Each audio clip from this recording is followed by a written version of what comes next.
បងប្អូនថ្ងៃនេះសាមញ្ញមីឆាជាមួយនឹងស្លាប់មាន់ហើយបន្លែមាន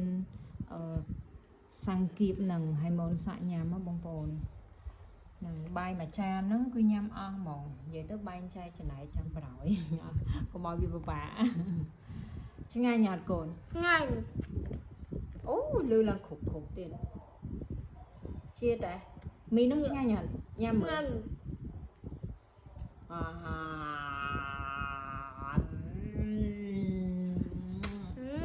ឆ្ងាញ់បដ ாய் ឲ្យមេដៃម៉ាមីផងម៉ាមីធ្វើឡើយ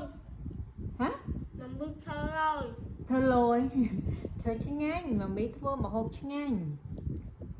ម៉ាមីធ្វើម្ហូបឆ្ងាញ់ហើយលយអូលយទៀតអូខេអរគុណកូនឲ្យតែញ៉ាំម៉ាក់ដើរធ្វើឲ្យញ៉ាំ